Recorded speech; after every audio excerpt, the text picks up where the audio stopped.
하나님의 은혜가 여러분들 가운데 함께 하시기를 주님의 이름으로 축원합니다. 민수기 15장에 보면 안식일 날 한 사람이 들에 나가서 나무를 해오는 장면이 나옵니다. 나무를 하는데 그 나무를 하는 사람 보니까 안식일에 아무 일도 하지 말라고 했는데 나무를 하니까 사람들이 그를 붙잡았어요. 그리고 데리고 모세에게 왔습니다. 안식일 날 나무를 한 이 사람은 어떻게 할까요? 라고 물었는데 하나님께서 어떻게 하셨어요? 돌로 쳐 죽이라고 말씀하셨어요. 그래서 그 사람이 돌로 쳐 죽임을 당했지요. 이제 그러고 나서 민수기 27장으로 넘어가면 슬로보앗이라고 하는 사람의 이름이 나옵니다. 슬로보앗이라고 하는 사람이 있는데 이 사람의 딸들이 5명이 있었는데 아들이 없고 딸만 5명 있는 거예요. 그래서 이 딸들이 모세에게 문제 제기를 했습니다. 우리 아버지한테는 아버지가 이 배반을 한 것도 아니고 모세의 권위에 도전한 것도 아니고 안식일을 지키지 못하고 그것 때문에 자기의 죄로 벌을 받아서 죽었는데 그러면 우리에게도 유산이 있어야 되지 않냐? 근데 우리 아버지에게 아들이 없어서 유산을 상속받지 못한다고 한다면, 땅을 기업으로 받지 못한다고 한다면 이건 앞뒤가 맞지 않지 않냐?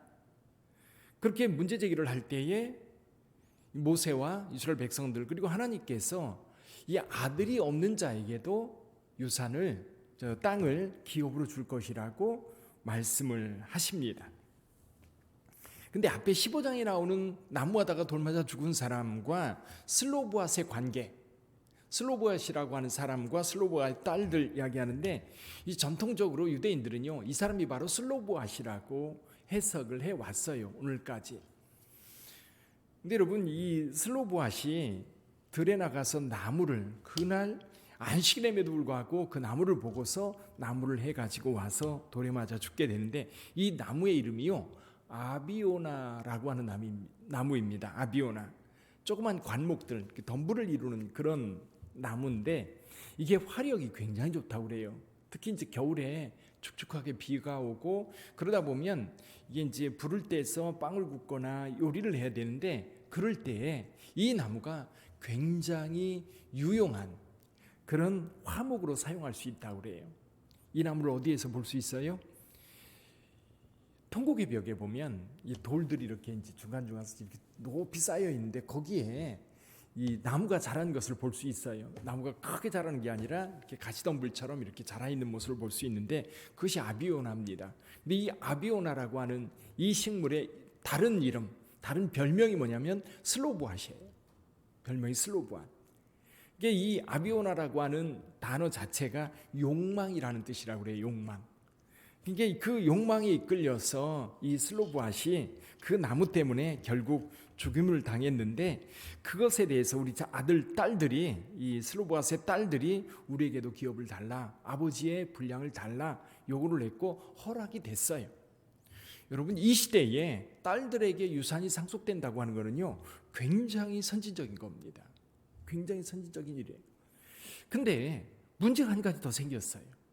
딸들에게 기업을 이렇게 물려주면 딸들은 이제 시집을 갈 거예요.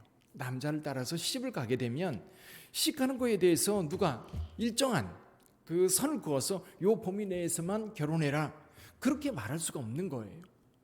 그러다 보니까 므낫세 지파, 여기 그 36장 1절에 보니까 요셉 자손 종족 중 므낫세 자손들이 모세에게 와서 문제 제기를 합니다. 만약에 슬로보앗의 딸들에게 이제 슬로보앗의 이름으로 기업을 줄 경우에 슬로보앗의 딸들이 자기가 원하는 대로 시집갈 거 아니에요. 만약에 유다 지파로 시집을 간다면 그 땅, 유산으로 받은 그 땅을 가지고 갈 거 아니냐 이거죠.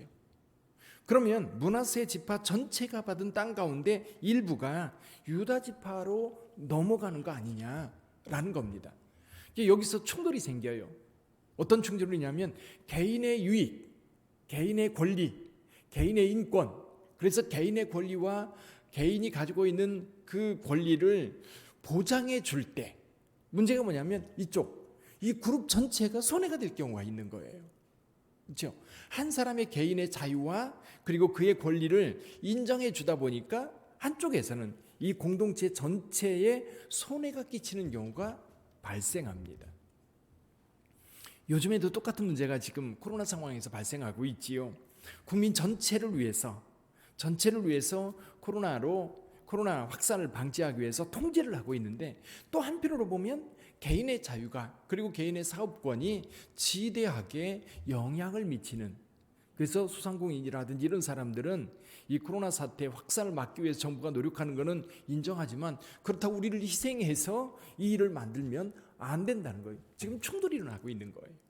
개인의 권리와 공동체의 유익이 충돌하고 있는 상황. 오늘 여기 전형적으로 슬로보아스의 딸들과 므낫세 지파 간의 이 갈등이 만들어지는 겁니다.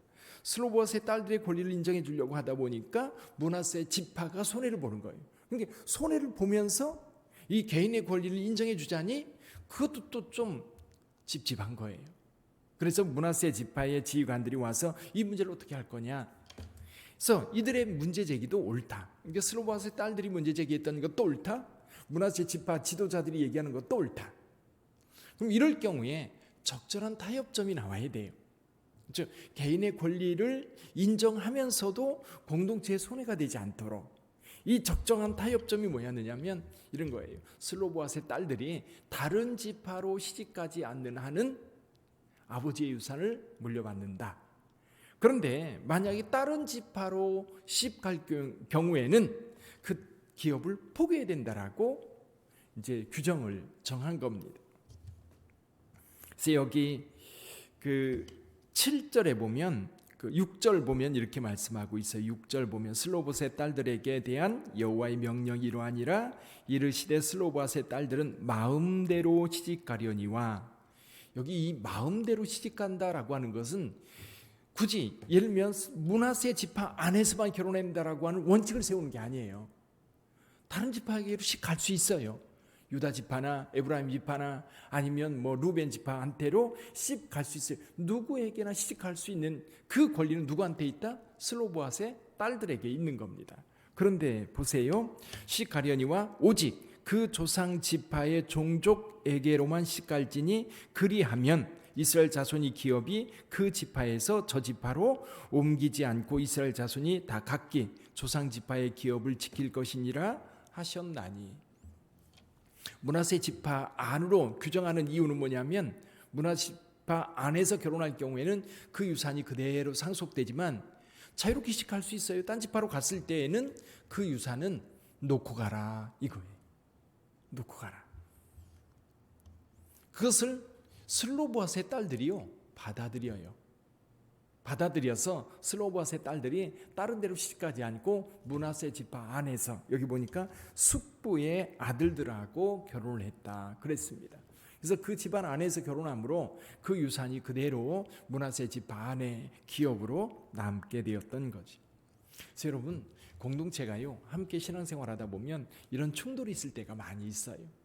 한 사람이 개인의 자유와 권리를 인정해 주려고 하다 보니까 공동체 전체가 손해를 보는 경우, 이럴 경우에 서로가 이제 타협을 하면 선을 지키면 돼요. 예를 들면 개인도 어느 정도 권리를, 사실 여기도 슬로보아시 이것에 순종하는데, 순종할 때에는 일부 권리를 포기하는 거예요. 내가 좋아하는 남자가 다른 지파에게 있으면 다른 지파로 갈 수 있는 그런 기회를 제한하는 겁니다. 스스로 제한하고 므낫세 지파 안에서 시집가겠다라고 그들도 순종했던 거지. 그래서 개인의 자유와 권리도 이 공동체의 권리와 공동체의 유익에 저촉이 된다고 한다면 개인도 어느 정도 여러분 손해를 보더라도 공동체 유익을 지켜줄 수 있어야 돼요. 근데 이제 오늘날 민주사회라고 이야기를 하다 보니까 너무 이거 개인의 유익을 너무 강조하다 보니까, 개인의 유익을 지키려고 하다 보니까 공동체가 너무 피곤하고 힘들어지는 경우가 많아요. 그 대표적인 것 가운데 하나가 지금 우리나라 계속 문제가 되고 있고, 지금 현 정부에서는 계속해서 국회에서 통과시키려고 애쓰는 법이 하나 있어요. 그게 뭐냐면 평등법입니다. 평등법. 그러니까 이제 평등법이라고 하는 것은 모든 곳에 적용하다 보니까 이 평등법 가운데 한 가지가 이런 게 있어요. 소수자를 비판하면 안 돼요. 그러니까 모두가 동등하게 취급을 받아야 되기 때문에 어떤 부분을 이제 내가 가지고 행동한다 해서 그것에 대해서 비판하면 안 된다는 거예요. 비판하면 오히려 그 사람이 이 법에 저촉이 되어서 이제 벌을 받게 되는 거예요. 그러다 보니까 어떤 문제가 발생하느냐면 개인의 표현의 자유도 있지 않냐 이거죠. 개인의 표현의 자유를 지나치게 제한한다는 거예요. 근데 실은 여러분 천성적으로 그런 경우가 있어요. 가난하다라든지 우리가 외모가 생긴 것이 그렇다든지 내 성씨가 그렇다든지 내 직업에 대해서 사실은 그런 부분들에 대해서는 여러분 우리가 서로를 비판하고 비난하고 욕할 수 없어요. 근데요 욕망을 따라 살아가는 것에 대해서 범죄와 관련된 것에 대해서 사람들이 힘들게 어렵게 만드는 것에 대해서는 당연히 비판하고 그것을 제한할 수 있도록 요구할 수 있어야 되는데 그런 것조차도 다 법으로 제한하겠다는 거예요. 그러면 개인의 권리를 지나치게 강조하다 보니까 그 개인의 권리, 예를 들면 전형적인 것 가운데 하나가 마약 같은 거잖아요. 그럼 법으로 금하고 있어요. 근데 마약 하는 사람은 뭐라고 그래요? 아니 내 취향인데, 그렇잖아요. 내 취향이라고 말할 때 그건 사회적으로 범죄니까 안 된다라고 제한을 그을 수 있어야 되는 거거든요. 근데 그런 선들을 구분하기가 참 어려운데 교회 안에서도 이런 문제가 발생했을 때 공동체가 그 문제를 가지고 충분히 토론을 하고 그리고 충분히 그 문제를 가지고 논의를 해서 적정선을 찾아가는 것이 굉장히 중요하다. 그래서 여러분 슬로브아스의 문제는 여러분 하나님의 은혜입니다. 은혜. 그래서 이 공동체가 여러 가지 갈등 관계가 있을 때에 적정한 타협선을 찾아갈 수 있도록 하나님께서 그들을 허용하고 그 선을 이어가도록 돕는 그런 모습을 보면 아 이게 바로 은혜고 하나님께서 살아계심을 나타내는 것이다. 그렇게 우리에게 말씀해주고 있는 거죠. 그래서 여러분 오늘도요 여러분 성경과 그리고 기독교 역사 속에 오래도록 이 2000년 여기 출애굽 시대 때부터 얘기하면 3500년이라고 하는 긴 세월 동안 이렇게 축적되어 온 이런 지혜와 그리고 법들이 있어요. 그거를 잘 지켜가면 거기에 생명이 보존되고 거기에 은혜가 충만하게 되는 줄 믿습니다. 오늘도 여러분 그 은혜를 따라서 승리하고 그 은혜를 따라서 기쁨이 있는 하루가 되기를 주님의 이름으로 축원합니다. 기도하겠습니다.